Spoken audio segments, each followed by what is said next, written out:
because I wanted to tell stories, but most importantly, I wanted to realise that I'm not on my own, so I can speak to people who are in situations like me. It's almost like people that are listening to this will be relating to loads of the golden nugget points that you're saying. They're like, shit, I'm relating to this, I'm relating to that. And hopefully they'll go away with positive, because I do believe that competition is really important, but I do believe it's also important to have your competition educated, so we're not all doing what we said at the very beginning, racing to the bottom, because the race to the bottom at the minute, if you ask me, boilers are the cheapest they've ever been to be fitted in your property since I've been doing it on the profit that we make. If you look at a Worcester Bosch, when I started, you could get a Worcester Bosch and 8 radiators and pipe work for about 700 quid. And the job was about 2,500.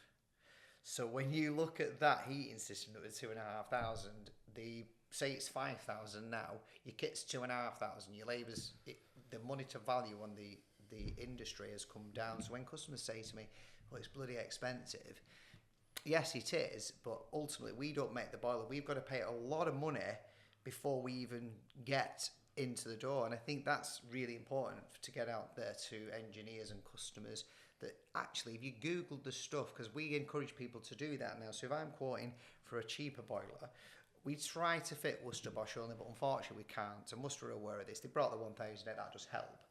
I try to get them to Google the product, because if you go in for a boiler at 1,600 and then you go in for one at 2.5 grand, if you know damn well, and I know, that you can get a product £100 pounds cheaper and tell the customer it's got a 10-year warranty. I don't think people, I don't know if you're aware of this. Worcester Bosch offer a guarantee. There's a fundamental difference between a guarantee and a warranty. I'm pretty sure you are. Well, I know. I think Joe's just literally about to walk in. But see, so I've heard that said at Worcester like several times. Sorry, were you going to grab a drink? Oh yeah, thank you. Could I have? Oh, this is great, brilliant service. Thank you. Don't mind. So I've heard that at Worcester there is a difference between warranty and everything. Oh, it's a 10-year guarantee because they'll guarantee or whatever. But actually, later down the line, I read somewhere that actually they're much of a muchness. There isn't much. You offer a warranty. There is, Can I explain it? Yeah, go on. Right. So your car outside. There's a good example. What did you get on that when the manufacturer said to you? So 4 years including servicing. Yeah, guarantee. Right, okay. So I don't know, actually. If you look at warranties, so a warranty is more of an insurance policy against a guarantee, what's insured in it. So like when we do our home care plans, we're not guaranteeing it, we're saying what's covered in our policy is this. So when you offer a warranty on a product, so like if you look at the cheaper manufacturers, they offer far more than 4 years. That car, do you see where I'm going with this? So they'll offer, say, a 7-year guarantee. One of the famous ones, warranty, is, so for instance, you take your vehicle in, and I've had this experience on a warranty. So you go in, and you say, my clocks are wobbling on my dash. Well, that's not a warranty issue. It's not covered that because it's the road. Great, my keys broke. That's not covered. My hinges are not covered. That's not covered. Because in a warranty, you have to break down the stipulation, what's actually guaranteed. So there's a lot of red tape within a warranty. Now, if I guarantee something to you, and I say, as long as you service this boiler, it's guaranteed. If it breaks, it gets fixed. That's including sludge in the system. Because if you know yourself, they'll come out, Worcester, and throw away. 5 years down the line, it's sludged up, the heat exchanger's clogged. We did power flush it, but ultimately the system's 40-year-old. It's come again, it's come back round. We'll cover that once, replace it. You go to every other manufacturer, what they will do is they'll say, right, you need to get the system power flushed, then we'll change your heat exchanger, and we'll charge you. So that is the fundamental difference of a guarantee and a warranty. So where Worcester are pretty good, I've never had a Worcester say you can't do that. You know, you're a service partner like me, I've never had it. I mean, within reason, but ultimately, if you look at the expensive cars, they don't ever come more than 4-year guarantee. That's extended that on yours, by the way, because I think it's 3 normally that. So if you look at Porsche, Audi, VW, Lamborghini, all the top-end cars, Mercedes, BMW, they only ever offer a guarantee. But when you look at the cheaper stuff like Citroen and Fiat and all the others, they offer a warranty. And one thing what stood out in my mind was, when you say you get older and your son wants a house, they'll never ask for a warrantor, will they? It'll always be a guarantor, because you cannot get out of that. There is no terms, you've guaranteed it. So that's my understanding of it. Is there any listeners on there that know a bit more about this that can help us? But I personally think that that's the difference. I might be wrong, but that's my interpretation of it. There we go. Learn something new, eh? And it's a great selling point if you're on our level. Yeah, I mean, I used to say it a lot until I was led to believe that there wasn't anything too dissimilar between the two. But you know, maybe we should get back on that bandwagon of this is a guarantee. It's guaranteed. 100%. I mean, let's be honest. Like you'll go on out to something, and you just do it, don't you? Sometimes because you're like, even when I've had boilers out of guarantee. Have you? And it's been out of guarantee, and Worcester used to give you a lot more leeway, and that's tightened up because of economics and what's gone on and what we've been through, and especially with the marketing mechanism now, all the fines that they're getting, they've stopped it for now. No, they've not stopped the fines, have they? For now, they've just stopped the £100 extra a boiler, haven't they? For now, is that correct? Oh, I think it's all stopped till the start of next year, which is going to be 6% apparently. Nice. So it's just. But then the heat pump market's growing. Yeah, it is. It is. I mean, that's a really good question. Up our way, we've no real market for heat pumps.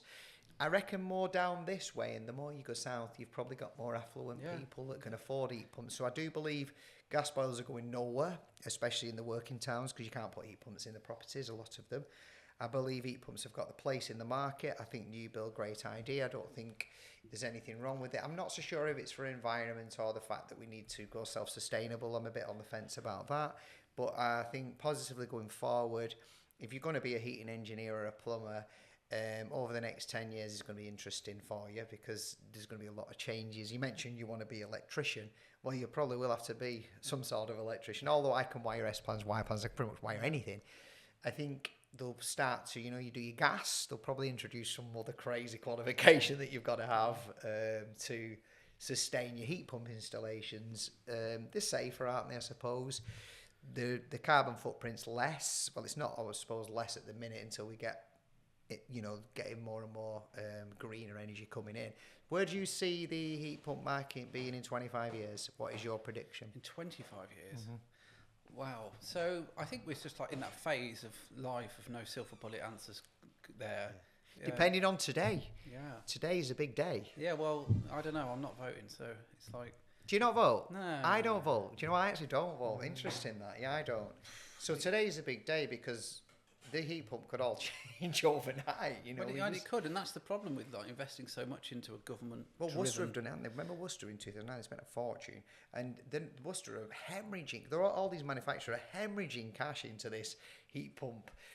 They need to give us more facts and figures and statistics and convince the public, including installers, that this is where we're going, because it's still hydrogen. Is it going to be heat pumps? Hopefully, the development of the hydrogen is develops. There's a lot of work there, Custom heat will have to quadruple at that point, because they're saying that there'll be millions of boilers that will need to be changed over. And I don't know if it's rumoured. I don't know. You might be able to work me up on this. I've never got a straight answer. The current boilers that we're fitting for Worcester, the 8000, are they totally compatible with hydrogen? Have them heat exchange has been tested under hydrogen? Because I think they have, I'm not sure. When it comes to product, I was talking to somebody the other day about heat pumps. I've kind of almost detached from a lot of that technical information now.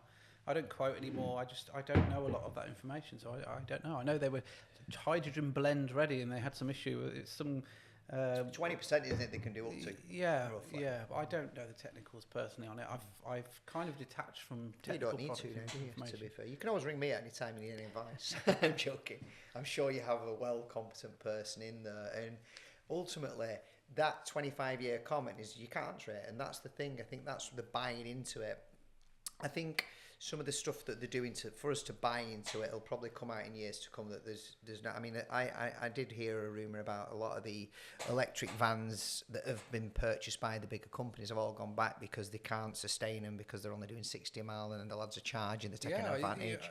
If you drive up the road, there's a charging station and there's all these BT vans queuing up to get on charge. I'm just like, oh my God, imagine somebody, I can't get to my last job, or why not? Oh, Van's not charged.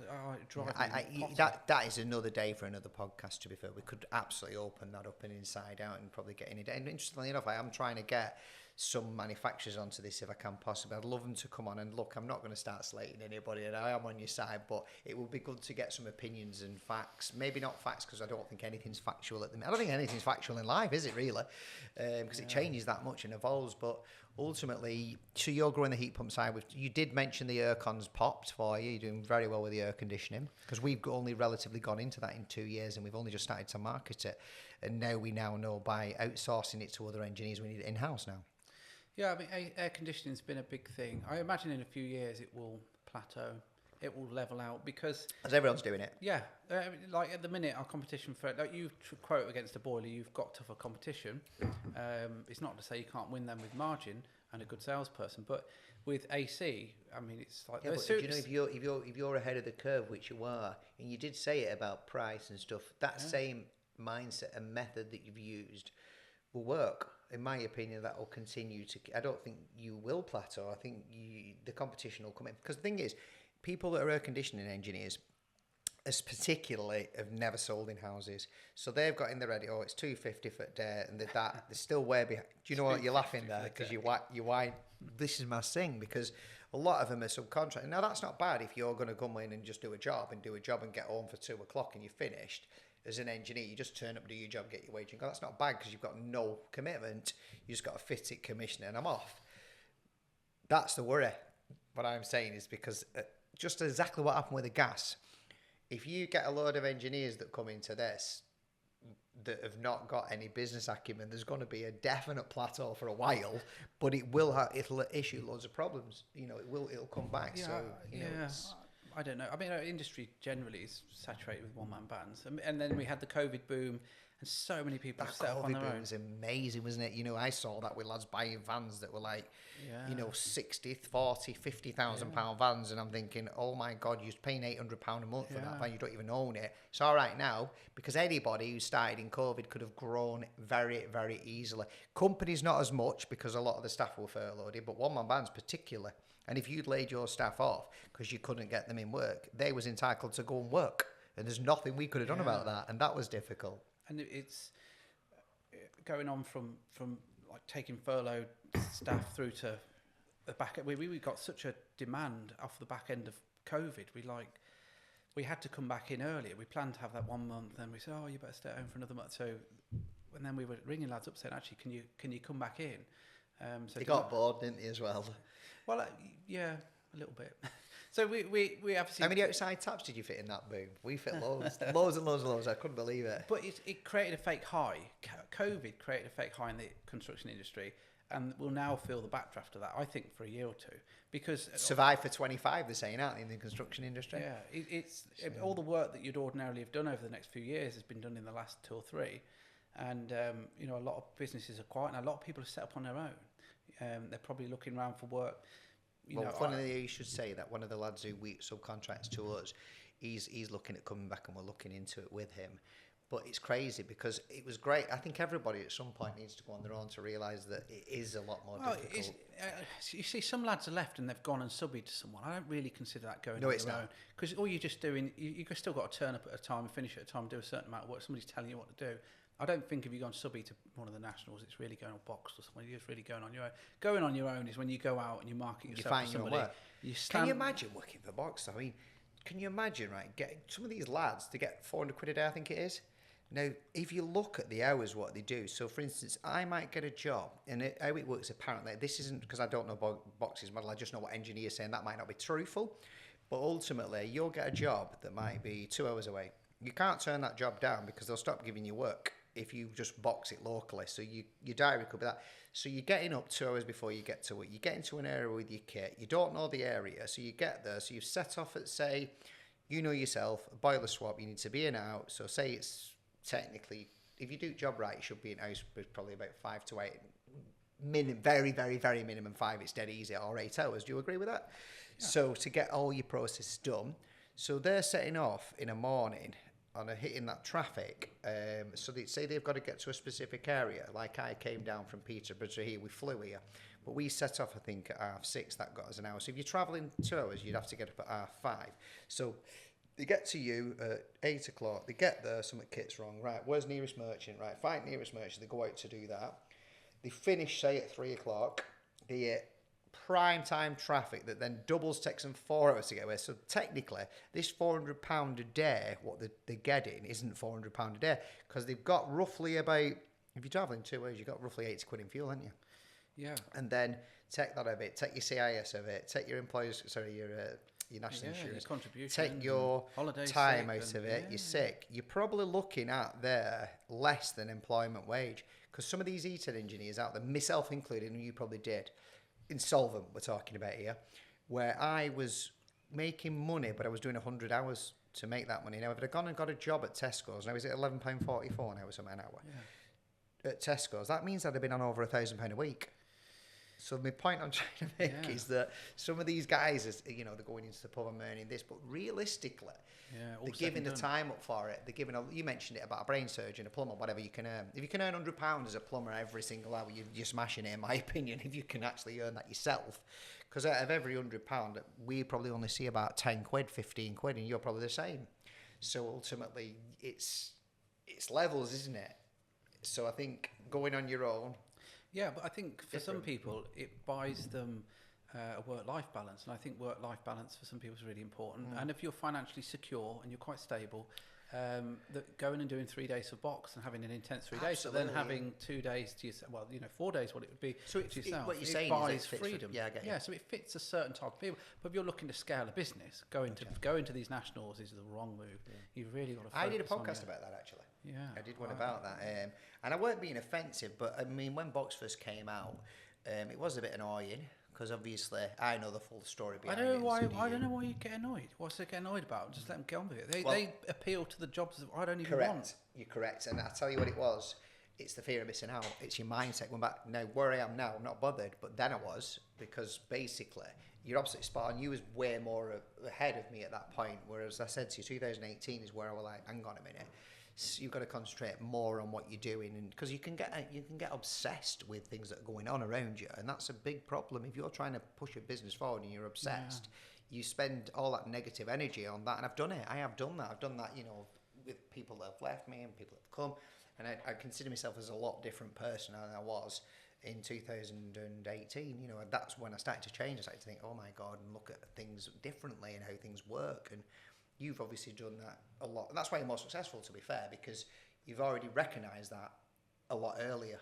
I think there's different segments of our, like breaking it down, of our industry. There are sort of new build and social housing kind of fitters, and that kind of fine with them. They get on with their thing. You've got companies that work just solely on price. Like, we have to be the cheapest price. And if a customer called us today and said, will you fit my boiler? Will you be the cheapest? Absolutely not. We will never be the cheapest. I don't want to be the cheapest. Go to Boxed or go somewhere else. If you're going for price, you've come to the wrong company. I openly tell the entire world that. And there's no problem with it.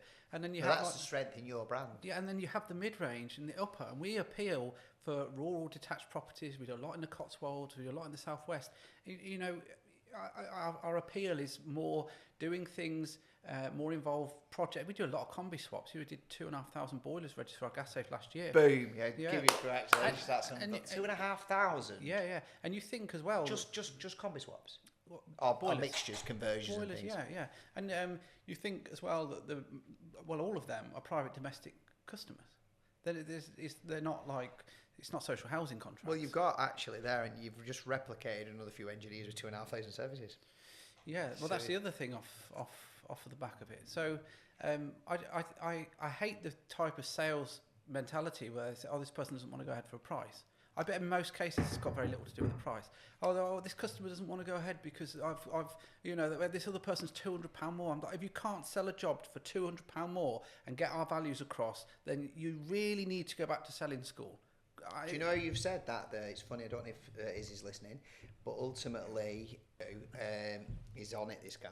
Joe I've spoken to, he said the same thing. He preaches that, what you're saying there. He preaches that about the values. The company mentions cost of coffee. How do you get that cup and that cup of coffee, Rojo coffee, more expensive? Yeah, but they're saying it, but they're then portraying it and doing it. Like, you could say, right, every quote I'm going to do now, I'm going to do 800 quid more because I want a better holidays, or I want a decent house, I want to pay my mortgage off, whatever it is. But you can't just turn up and do 800 quid more. No. You've got to have all value. You've got to have value. You've got to. The customer's got to see that within your business, the way that you conduct yourself, the way you talk, the advice you give, the clothes you wear, the van you drive, the whole perception of you before, during, and after a sale, how they found you. the way they perceived that when they saw you, the way that you built trust within that person to even want to get a quote, for them to then for you to turn up at the door, for you to look professional, smart, knowledgeable, you know what you're talking about, you give good advice, you're not pushy. Like going back to saying, oh, I've had a quote from so-and-so, without saying I don't give a fuck, I'd say I don't give a fuck, but in a polite, professional way. And I would, if somebody said, oh, I've had 2 quotes, they're both $2,000, and I worked mine out and it was $3,000, I'd be putting in a $3,000 quote. The 2 means nothing to me. And we'd still, not every time, but in most cases, win the work, because we've put all the effort into making sure the customer can see the value in us. Without, I mean, I never say to a customer, oh, you'll get a good job. Premium heating, all these stupid names, these customers, these companies, premium. If you'd have to tell your customer you're good, then you're shit, because the customer should see that you're good. Value, yeah. You should not say a single sausage out your mouth. It should come from how the customer views you on your web, through your marketing, through the way that you communicate with them. They just think, wow. Yours is so clear as well. Your message is so clear. I looked at our service plans and I looked at yours, and I was like, I've probably been doing this a little bit wrong here, because the clarity comes from when British Gases is very good when you see theirs as well. It's clarity how you see it. So I could put loads of whistles. I've done it, whistles and bells and loads of bullshit that attracts your eye and takes you away from the actual decision making of those sales. So I've now realised that we're going to go back a little bit. We've gone back a little bit now to where we're going to go forward. We've had to come back a little bit and have a really good thing.